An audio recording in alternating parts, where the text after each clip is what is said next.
Hi, Ben here with the Steam Brite Hornet truck mount. This video is a short video showing you the different features and components that this machine is consist of. This unit originally was designed with a Honda engine about 5 years ago, and as it went into the market and we started getting requests for more horsepower, we end up switching the engine to Kohler, which is a US made engine but also gives you more variety of horsepower versus the Honda engine that, as far as their twin cylinder, they only go up to 27 horse.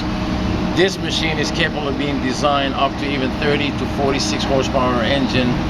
Right now the package you see is the normal package that we put out by Steam Brite is a 25 horsepower Kohler engine powering a 4.5 blower about 400 CFM. We're going to be going around the machine and pretty much show you different features, like I said, and different components, so that way you get more familiar with the machine. Now, on the front panel, you have your pressure gauge on the right, which is set from 0 to 2000 PSI. Right below it is your Kohler engine tiny tag, which has 3 functions. Right now you see 32, number 32, which indicates 32 minutes this machine has ran since its birth. And once you start the engine and run the engine, the number changes to the RPM reader, which shows you digitally how fast your engine is running. And of course, you do have a feature on this clock that lets you know when your services are due, so you will keep up with your service on time. Your ignition keys here. One move to the right turns the system on. And have you noticed there is a yellow light that comes on the left side indicating that your key is being left on. Why we have a yellow light here, as I have explained before in other designs, because any twin cylinder engine in the market, it is equipped with a fuel solenoid. Now as you turn the key on, the fuel solenoid, which is operated by a magnetic, stays on. So if the system is off and if you leave the key on overnight, you have a possibility of draining the battery, which next day you're gonna wake up to, let's say, a busier schedule and a battery that's dead. So by having the yellow light here, it indicates that your key is left on, so that way you will not drain your battery. Now, as we come down, here's your exhaust from the engine. Both cylinders combined, of course, after going through 2 heat exchangers, they exit here in a 45-degree position to kind of protect the operator from any kind of possible backfire that might happen because of having a bad fuel or engine running rich. Now in the center, you have your blower exhaust, which combines the discharge of the blower going through 2 wide open silencer exits here, and that gives you the highest type of suction that blower can put out. Because these silencers, later on I will show them to you, they are made by MagnaFlow and they're wide open. So since there is no restriction on the discharge of the blower, you're not going to create no back pressure. You should have superior suction. Now, down here, you do have your pressure outlet and of course your bypass valve. This system is very simple. If you're doing a cleaning, any kind of cleaning, you have the bypass valve closed. And if you're not doing a cleaning and you just want to use the machine as an extractor, all you got to do is just leave it open. That way the machine can only create suction, but it will stay cool, no heat, no pressure. Now here's your garden hose connect, which basically matches any kind of garden hose. It's a 5/8, regular 5/8 garden hose, female swivel. You'll be able to tie your garden hose to it. Above it is your vacuum inlet. That's where you hook up your vacuum hose. Now, when we get here, we already explained the yellow light. The red light, which is called discharge. In this case, discharge means discharging extra heat out of the system. What do we mean by that? If you notice in your temperature gauge, your temperature ranges from 120 degree all the way up to 250 degree. Now, if you notice to the right side of the needle, there is a little marking which is lined up with 220. This is the safe point that we recommend for this machine to run. What happens is, as the engine runs and creates heat through the heat exchangers, water starts boiling, and as the temperature gets start rising, finally we'll reach that marking here which is going to open a system in the back of the machine to discharge some of the hot water into the heat exchanger, from the heat exchanger into the recovery tank to prevent any kind of damage to your plumbing system. When that system is happening and is operating, your red light will blink and kind of give you an indication that that function has been happening and is going on. Now to the right of it is your green light, which only comes on when you connect the water to this machine. Now this will prevent any kind of accidental running the machine dry. That means if you do not connect the garden hose to the machine will start but it will not run. So in order to have this machine running, you should have two lights operating. Yellow light, which indicates your key is left on. And of course your green light, after you connect the water to it, it'll come on. So you have to have two lights going, yellow and green, which basically show you the system is safe to be operated. On the left side here, it is your pressure regulator, very accessible for you to operate. This system comes to you already set at 600 psi. As you turn this regulator clockwise, your pressure should rise, and as you turn it counterclockwise, pressure will decrease. Now this system right here, if we follow it, it is accompanied with a small valve right here, which should remain cracked open throughout the operation. Why we have a valve here is to continuously extract some of the water from the head of the pump and the regulator and pump it into the tank. By doing that, you keep your regulator and the head of the pump preventing it from overheating, which makes your regulator and also your pump last a long time. Now, as we come to the top here is your choke handle. Right now the position is open.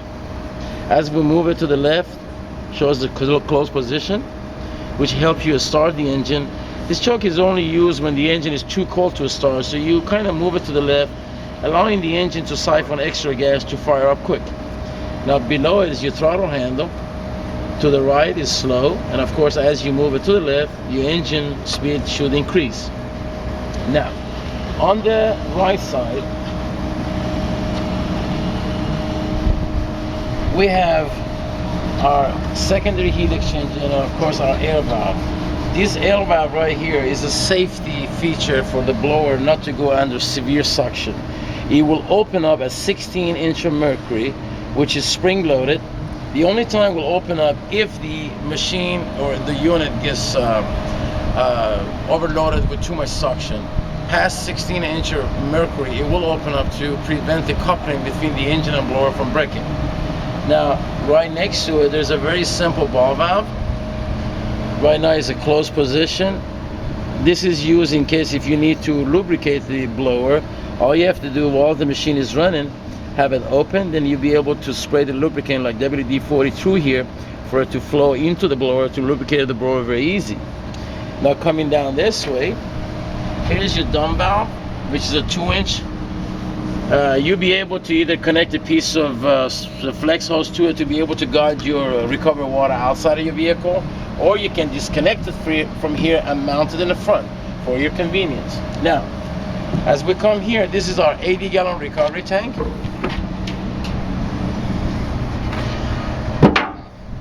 The first compartment is your filter, which is very accessible and easy to remove to be cleaned up. The center compartment is your flow switch, which is rated to shut down the engine about 65 gallon. This is your incoming recovered water, which is coming in from the front panel, which is connected to the hose that you have for your suction hose. And of course, this is a small elbow.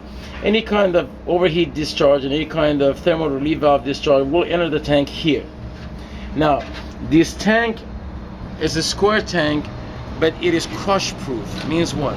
Regardless of what type of suction and what type of blower you connect this tank to, you will not be able to collapse this collapse the construction of this tank because of all this bracing that we have done.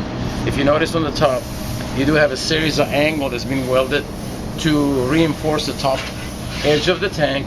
And if we look inside of the tank, all of our square tanks are braced with the extra angles, which prevents the tank from collapsing under severe suction. Now, I'm gonna put this back on.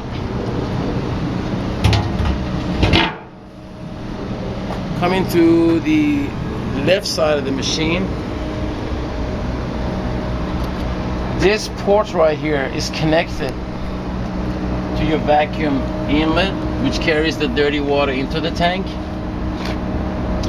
And of course, back here you do have your heat discharge system.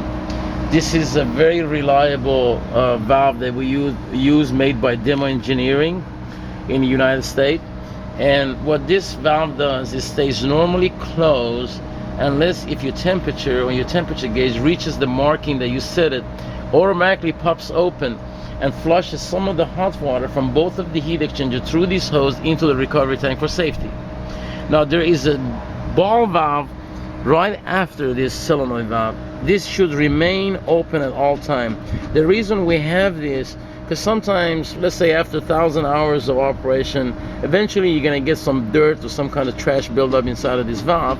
So when it opens up, it never closes, and you're going to have continuous release of pressure into the tank, which is going to distract your cleaning operation. In that case, this valve is here for you to be able to manually close the system, to be able to finish your job. Then later you'll be able to go ahead and open this valve and do the cleanup. Now here's the discharge of your blower. As you follow that hose, goes to the MagnaFlow stainless steel wide open silencers I was talking about. This unit is equipped with 2 of them, which creates not only sound reduction but also a maximum exhaust flow for you to have the most beautiful suction you ever experienced with 4.5 blower. Now as we come to the front, this system is equipped with 2 heat exchangers. The heat exchanger to your left, it is called the preheater. This is where the pressurized water from the pump enters. And as it enters that heat exchanger, it depends on the incoming water temperature, the type of water you give into this machine. You should be able to increase the temperature of that incoming water going through the first heat exchanger anywhere from 130 to 180 degrees. Now, from there, from this heat exchanger, this is where he enters, this is where he exits. If we follow this hose, it takes the preheated water to your production heat exchanger. In this heat exchanger, the heat production, there is no limit. Whatever you set the thermostat inside of the temperature gauge on, it will produce up to that much of a heat for you. And if you're not using the water, it just go ahead and pump some of the hot water into the tank to kind of maintain the temperature at the set you set it on. Now, both of these heat exchangers, they are made from 1/4-inch thick metal round cylinders, and they both contains over 320 to 340 feet of 3/8 stainless steel coil. The length of this coil, it is enough for you to stretch it from one end zone of a football field to the other one. So you can imagine, once you have a gallon of water entering a hot boiling coil, by the time you exit from the other end, you'll be amazed what type of heat production you can get out of that water coming out of the coil. So these 2 heat exchangers, the reason we pack them with so much coil, because we don't believe in using the exhaust, the heat exhaust from the blower, and doing all kind of preheating in order to keep our temperature up. By doing that, you're allowing the machine not to run at its peak by creating so much back pressure on the blower exhaust. I know you do create heat, but also you shorten the life of the blower, which is operating and creating your suction. That's why we become generous and we put more coil inside our heat exchanger. So the only area we're going to use to boil our water is going to be the exhaust of the engine. No other part or component of this machine has to be jeopardized with it. So on the top, if we can come this way, I guess, there is your Hypro 2345 B-P pump. It is equipped with Viton seals, which are designed to be able to handle heat and chemical attack. Now at the head of the pump is a very simple injector, which right now the knob, if you notice, number 0, it is lined up with a clear hose. It shows you 0 gallon per hour injection chemical through the pump. As you turn the knob counterclockwise, and any number that lines up with that hose, it will indicate the gallon of chemical being used through the pump per hour. Now if you follow that clear hose, this is where the end of it is. This is where you drop this inside of your chemical mixture box, mixture container, and you'll be able to siphon the desired chemical through the machine. All right. You notice there's a hose here. This hose is just for your convenience. In case if you want to do an oil change for the engine, you don't have to make a mess. All you have to do is just remove this cap. And you do have about 2 quarts of 10W30 is going to be flowing out of the engine. So you'll be able to replace your oil. Very simple, very easy, trouble-free. On the top here, this is one of the things I love about the Kohler engine.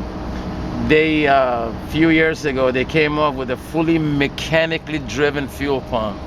Up to a few years ago, they used to use the suction from the crankshaft casing to create suction on the fuel pump, which is basically today is used also by Honda. And I believe in some of the Briggs and Stratton engines. But this unit right here is incredible. It is driven mechanically, and it is so powerful. You'll be able to draw fuel even from over 15 feet away from the engine. This means if you're going to do fuel tapping to your vehicle for this machine to operate on, there is no need for additional fuel pump or fuel regulator. All you got to do, just connect the end of your fuel line to this filter, and you're ready to go. Now, if we look back here, there are more areas that we thought about your convenience. It's just like the position of your battery. There is no need for you to fight any panels, any kind of areas to be able to reach your battery. You can simply jump it from here, or you can replace it. Very simple, very easy. Now, this machine is ran, the connector between the engine and blower is provided by a US company called Martin, which is one of the finest in the industry. The size of the flange on this unit, it is Martin 9JEM, which is designed for over 60 horsepower drive, which we use it in this case on a 25 horse. Just kind of give us some type of over design to give you much more durability when it comes to severe suction buildup and abuse in the machine. Now, this is pretty much it. The next video we're gonna do, we're gonna show you, we're gonna turn the machine on and also show you how the machine should be operated at what type of speed and what type of flow coming out of the bypass valve. Other than that, I want to thank you for your time, and I will see you on other videos. Thank you.